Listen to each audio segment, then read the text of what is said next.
ഹരിച്ചേട്ടാ നമസ്കാരം. നമസ്തേ. ഹരിച്ചേട്ടാ, വളരെ ഞെട്ടിക്കുന്ന ദാരുണമായൊരു വാർത്ത കേട്ടുകൊണ്ടാണ് ഇന്നത്തെ പ്രഭാതം പൊട്ടിവിടർന്നത്. പത്തനംതിട്ട ജില്ലയിൽ ഒരു പെൺകുട്ടി, ഇപ്പോൾ അത് 18 വയസ്സുണ്ട്. പക്ഷെ കഴിഞ്ഞ 3-4 വർഷമായിട്ട് ആ കുട്ടി മൃഗീയമായ ലൈംഗിക പീഡനത്തിന് ഇരയായി വരികയാണ്. എന്തൊക്കെയാണ് ചേട്ടാ അതിൻ്റെ വിശദാംശങ്ങൾ? എന്താണ് അവിടെ സംഭവിച്ചിരിക്കുന്നത്? വളരെ ഞെട്ടിക്കുന്ന വിവരമാണിത്. അതായത് 13 വയസ്സ് തൊട്ട് മുതൽക്ക് ഒരു പെൺകുട്ടി നിരന്തരമായി പീഡിപ്പിക്കപ്പെടുന്നു. ഏതാണ്ട് 64ഓളം ആൾക്കാർ ആ കുട്ടിയെ പീഡിപ്പിച്ചു. ഇപ്പോൾ ആ കുട്ടി വിശദ വിവരങ്ങളുമായിട്ട് രംഗത്ത് വരിക. അതായത് എനിക്ക് തോന്നുന്നു അവിടെ ഒരു കൗൺസിലിങ്ങിലാണ്, കുട്ടിക്ക് കൊടുത്ത ഒരു കൗൺസിലിങ്ങിലാണ് ഈ വിവരങ്ങളൊക്കെ പുറത്തു വന്നത്. ഇത് ശരിക്കും കേരളത്തിന്റെ മനസാക്ഷിയെ മരവിപ്പിക്കേണ്ട ഒരു വിഷയമാണ്. കാരണം നമ്മൾ ഈ കഴിഞ്ഞ ഒരു 2-3 ദിവസമായിട്ട് നമ്മൾ ചർച്ച ചെയ്യുന്നത് ബോബി ചെമ്മണ്ണൂർ ബോച്ച എന്ന് വിളിക്കുന്ന ഒരു വ്യക്തിയും സിനിമാ താരമായിട്ടുള്ള ഹണി റോസും തമ്മിലുള്ള ഒരു കേസാണ്. അത് പിന്നെ ലൈംഗിക ചുവയോടെ അധിക്ഷേപിച്ചു എന്നൊരു കേസാണ് കേരളം മുഴുവൻ ചർച്ച ചെയ്യുന്നത്. ഇന്ന് നമ്മൾ ഈ കേൾക്കുന്ന ഈ വിഷയം എന്ന് പറയുന്നത് അതിന്റെ 10 മടങ്ങ് ആ കേസ് പോലീസ് അന്വേഷിക്കട്ടെ, വേണ്ട രീതിയിൽ അന്വേഷിച്ച് പ്രതി ശിക്ഷിക്കപ്പെടട്ടെ. പക്ഷെ അതിന്റെ 10 മടങ്ങ് ഗൗരവമുള്ള ഒരു കേസാണ് പത്തനംതിട്ടയിലെ ഇലവന്തിട്ടയിൽ നിന്നും ഈ റിപ്പോർട്ട് ചെയ്തിരിക്കുന്നത്. ഞാൻ ആലോചിക്കുന്നത്, കുറച്ചു കൊല്ലങ്ങൾക്ക് മുമ്പ് കശ്മീരിലെ കഥുവ എന്ന് പറയുന്ന സ്ഥലത്ത്, ജമ്മുവിലാണെന്ന് തോന്നുന്നു, അവിടെ വെച്ചിട്ട് ഒരു കുട്ടി പീഡിപ്പിക്കപ്പെട്ടു. അന്ന് ഏറ്റവും അധികം പ്രതിഷേധം ഉയർന്ന ഒരു സംസ്ഥാനമാണ് കേരളം. എനിക്കറിയാവുന്ന എൻ്റെ സുഹൃത്തുക്കൾ പലരും അവരുടെ പ്രൊഫൈൽ ഫോട്ടോകൾ ആ കഥുവ പെൺകുട്ടിയുടേതായി. അപ്പൊ ഞാൻ തന്നെ അതിശയിച്ചു. എങ്ങനെ? കാരണം പീഡന കേസുകളിൽ ഇരയുടെ പേരോ അതുപോലെ തന്നെ പ്രത്യേകിച്ച് പോക്സോ ഈ ചെറിയ കുട്ടികളാകുമ്പോൾ അവരുടെ ഫോട്ടോയോ ഇതൊന്നും പ്രദർശിപ്പിക്കരുതെന്നാണ് നിയമം. ഇതാണ് ഞാൻ മനസ്സിലാക്കുന്നത്. പക്ഷേ കേരളത്തിലുടനീളം ഇപ്പോഴും നിങ്ങൾ നെറ്റിൽ അടിച്ചു നോക്കിക്കഴിഞ്ഞാൽ ഫോട്ടോ സഹിതമാണ് കിടക്കുന്നത്. എന്തുകൊണ്ടാണ് അത് അങ്ങനെ വന്നത് എനിക്കറിഞ്ഞുകൂടാ. പക്ഷെ ഞാൻ പറഞ്ഞത്, അന്ന് ഒറ്റക്കെട്ടായിട്ട് ഉണർന്ന ഒരു സംസ്ഥാനമാണ് കേരളം. ഇവിടെ സാംസ്കാരിക നായകന്മാര് രംഗത്ത് വന്നു. ഇവിടെ മെഴുകുതിരി കത്തിച്ചുള്ള പ്രതിഷേധങ്ങൾ വന്നു. ഇവിടെ മനുഷ്യ ചങ്ങലകൾ രൂപം കൊണ്ടു. പക്ഷേ ഈ പാവം നമ്മുടെ അയൽവക്കത്തുള്ള പത്തനംതിട്ട ജില്ലയിലുള്ള ഒരു പാവം ദളിത് പെൺകുട്ടിക്ക് ഇങ്ങനൊരു ദുരനുഭവം ഉണ്ടായപ്പോൾ എന്തുകൊണ്ടാണ് കേരളത്തിന്റെ മനസാക്ഷി മരവിച്ച് മിണ്ടാതിരിക്കുന്നത്? അതോ അതിൽ മറ്റെന്തെങ്കിലും കാരണങ്ങളുണ്ടോ? ഈ കേരളത്തിന്റെ മനസാക്ഷി സെലക്റ്റീവായിട്ട്, അതായത് ചില സന്ദർഭങ്ങളിൽ മാത്രം പ്രതികരിക്കുകയും ആ പ്രതികരിക്കുന്നതിനൊക്കെ എന്തെങ്കിലും രാഷ്ട്രീയമോ മതമോ പരിഗണനകളൊക്കെ കേരളത്തിന്റെ മനസാക്ഷിക്ക് ഉണ്ടോ? ഞാനൊരു സംശയം ചോദിച്ചതാണ്. കാരണം ഇതൊക്കെ കാണുമ്പോൾ അങ്ങനെയാണ് നമുക്ക് തോന്നുന്നത്. ഉത്തരേന്ത്യയിൽ നടക്കുന്ന പീഡനങ്ങൾ വരുമ്പോൾ, ഈ ദളിത് പീഡനങ്ങള് നമുക്കറിയാം.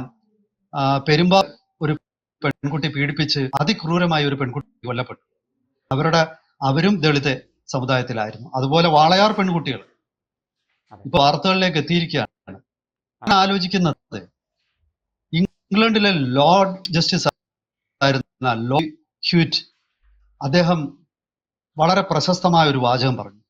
അതായത് justice must not only be done but seen to have been done. അതായത് നിയമം പോരാ, നടപ്പാക്കിയതായി സമൂഹത്തിന് ബോധ്യപ്പെടുകയും ചെയ്യണം. ഇത് ഇംഗ്ലണ്ടിലെ കോടതിയിൽ മാത്രമല്ല, നമ്മുടെ സുപ്രീം കോടതി പോലും, ഭാരതത്തിന്റെ സുപ്രീം കോടതി പോലും ഈ പ്രസ്താവന അർഹിക്കുന്ന ഗൗരവത്തോടെ പല കേസുകളിലും കോടതി ആവർത്തിച്ചിട്ടുണ്ട്. കോടതിയുടെ ഇത് പലപ്പോഴും ഓർമ്മിപ്പിച്ചിട്ടുണ്ട്. എന്താണെന്ന് വെച്ചാൽ, അതായിരിക്കണം നമ്മൾ സമൂഹത്തിന് കൊടുക്കുന്ന സന്ദേശം. അതായത് നീതി നിഷേധിക്കപ്പെടുന്ന ഓരോരുത്തർക്കും നീതി ലഭിക്കും എന്നുള്ള അതായത് നീതി സർക്കാരാണെങ്കിലും മറ്റ് അന്വേഷണ ഏജൻസികളാണെങ്കിലും നീതി നടപ്പാക്കുമ്പോൾ ആ നീതി നടപ്പാക്കിയതായിട്ട് സമൂഹത്തിന് ബോധ്യപ്പെടണം. പക്ഷെ ദൗർഭാഗ്യവശാൽ കേരളത്തിൽ നീതി നടപ്പാക്കുന്നുണ്ടോ, നടപ്പാക്കി കഴിഞ്ഞാൽ തന്നെ അത് സമൂഹത്തിനെ ബോധ്യപ്പെടുത്തുന്നുണ്ടോ, എനിക്ക് സംശയമാണ്. കാരണം വാളയാർ പെൺകുട്ടികളുടെ കേസിൽ അന്വേഷണ ഏജൻസിയായ CBI കൊടുത്ത റിപ്പോർട്ട് പോലും സമൂഹം വേണ്ട രീതിയിൽ അംഗീകരിക്കുന്നതായിട്ട് എനിക്ക് തോന്നുന്നില്ല. കാരണം സമൂഹത്തിന് കേസിൽ നീതി നടപ്പാക്കിയതായി അന്വേഷണ ഏജൻസികൾ നീതി നടപ്പാക്കിയതായി ബോധ്യപ്പെടുന്നില്ല. സമൂഹത്തെ ബോധ്യപ്പെടുത്തുന്നതിൽ അന്വേഷണ ഏജൻസികൾ തികഞ്ഞ പരാജയമാണ് എന്നാണ് എനിക്ക് തോന്നുന്നത്. ഇവിടെ നമ്മൾ ഈ പത്തനംതിട്ടയിലെ കേസിലേക്ക് നമുക്ക് തിരിച്ചു വരാം. ഉവ്വ്. ഈ ഇലവന്തിട്ട പെൺകുട്ടി വർഷങ്ങളായിട്ട് പീഡനം അനുഭവിക്കുകയാണ്.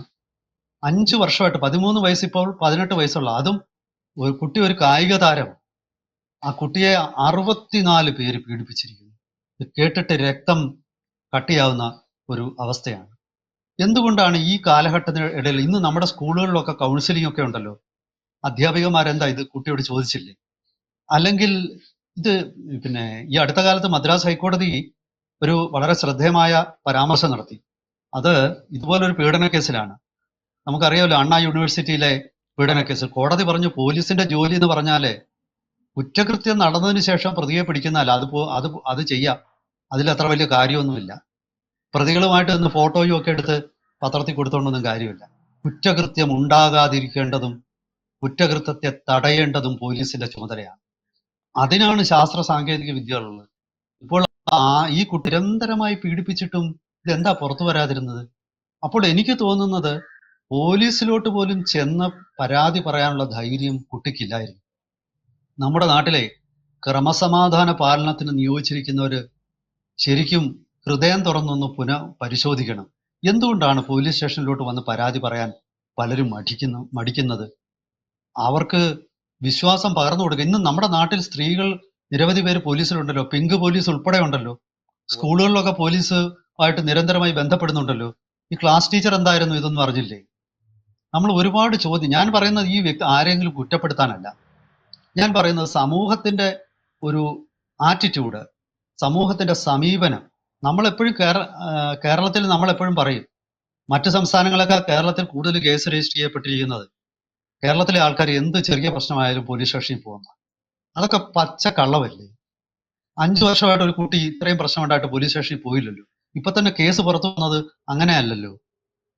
അപ്പോ നമ്മൾ ഈ പലതിനെയും മൂടി വെക്കാനായി കള്ളങ്ങൾ കൊണ്ട് ഒരു അഭിഷേകം. നമ്മൾ എപ്പോഴും 1-ാം നമ്പരാണ്, എല്ലാത്തിനെയും രാഷ്ട്രീയവൽക്കരിക്കുക. ഇതല്ലേ നമ്മുടെ സംസ്ഥാനത്തെ ഈ അപജയത്തിൽ നിന്നും അപജയത്തിലേക്ക് നയിക്കുന്നത്. ദൈനംദിനം പീഡന കേസുകളിലെ കഴിഞ്ഞ വർഷം, അതായത് 2024 ഞാൻ ഇത് ഒരു 5-ാം തീയതി പത്രങ്ങളിലൊക്കെ ഉണ്ടായിരുന്ന വാർത്തയാണ്. ഏതാണ്ട് 2024 4700ഓളം കുട്ടികൾക്കെതിരെയുള്ള കുറ്റകൃത്യങ്ങളുടെ കേസുകൾ കേരളത്തിൽ രജിസ്റ്റർ ചെയ്യപ്പെട്ടിട്ടുണ്ട്. അതിൽ 1700-ലധികം പോക്സോ പീഡന കേസുകളാണ്. എന്താ ഞെട്ടുന്നില്ലേ? തീർച്ചയായിട്ടും. ഇതിൽ എത്ര കേസ് നമ്മുടെ ശ്രദ്ധയിൽപ്പെട്ടു?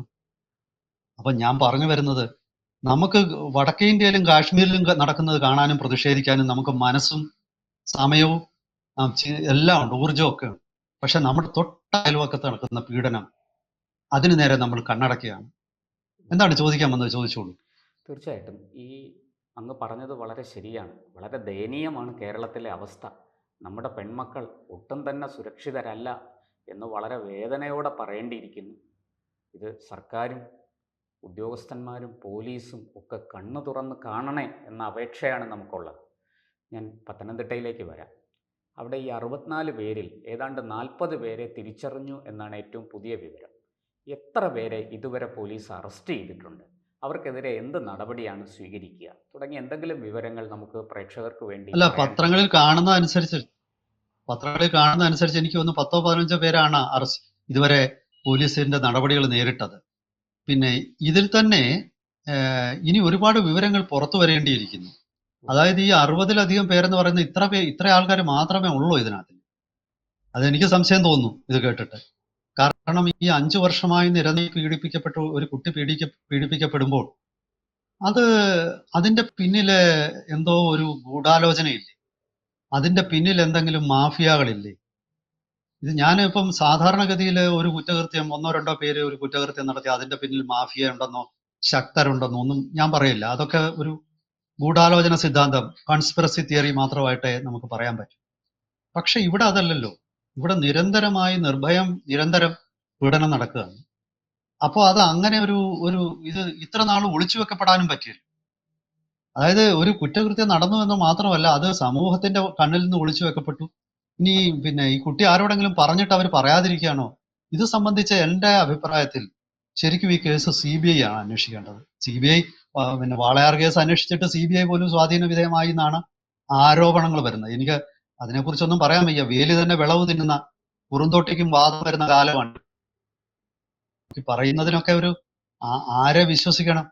ഏത് അന്വേഷണ ഏജൻസിയാണ് നമ്മൾ വിശ്വസിക്കേണ്ടത്? നമുക്കൊന്നും മനസ്സിലാകുന്നില്ല. പക്ഷെ നമ്മള് ഇത് ഇത് എന്റെ ഒരു അസസ്മെന്റിൽ ആ ഈ കുട്ടിക്ക് കുട്ടിയുടെ സ്കൂള് തൊട്ട് ആ, ഈ അന്വേഷണം തുടങ്ങണം. കുട്ടി പഠിച്ചിരുന്നിടത്ത്, കുട്ടി ഇടപെട്ടിരുന്നിടത്ത്, ഇവിടെ ആരെങ്കിലുമൊക്കെ ഇത് അറിഞ്ഞിട്ടും പറയാതിരുന്നിട്ടില്ലേ? എന്തുകൊണ്ടാണ്? ഞാനിത് ആരെയും വെറുതെ ഒരാൾക്കെതിരെ കേസെടുത്തങ്ങ് ജയിലിൽ അടയ്ക്കുന്നതല്ല. ഇത് ആവർത്തിക്കാതിരിക്കുന്നതിലാണ്.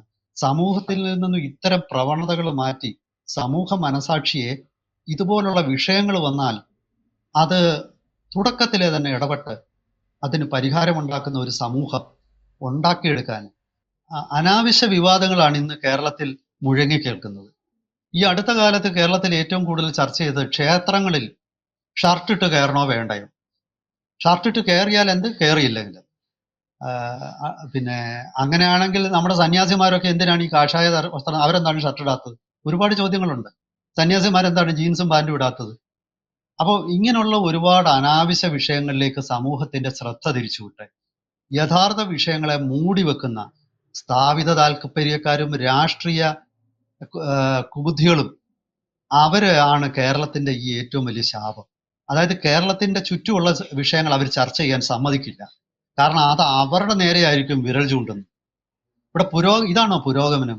പുരോഗമനം എന്ന് പറയുന്നത് മനുഷ്യന്റെ ജീവനും സ്വത്തിനും വിലയുള്ളപ്പോഴല്ലേ പുരോഗമനം?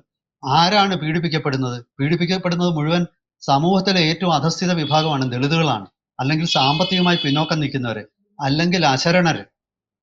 അപ്പൊ ഇതൊക്കെ നമ്മളെ തെറ്റിദ്ധരിപ്പിച്ചിട്ട് അവർ പറയുന്നത് എന്താ? 100 കൊല്ലം മുമ്പ് നടന്ന പിന്നെ ജന്മിമാരുടെയും നമ്പൂതിരിമാരെയും ഒക്കെയാണ് ചീത്ത വിളിക്കുന്നത് എല്ലാ ദിവസവും.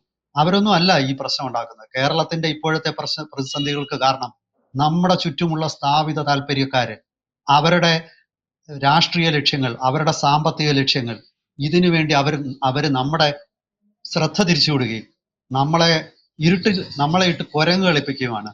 പണ്ട് ഉപനിഷത്തുകൾ പറഞ്ഞ പോലെ ഈ ഹിരൺമയേന പാത്രേണ സത്യസ്യാഭിഹിതം മുഖം, ആ പാത്രം ആരെടുത്ത് മാറ്റും? ഇതാണ് ഈ പൂച്ചയ്ക്ക് ആര് മണി കിട്ടും? ഇതാണ് ഇന്ന് കേരളം നേരിടുന്ന ചോദ്യം. തീർച്ചയായിട്ടും അങ്ങ് പറഞ്ഞത് വളരെ ശരിയാണ്.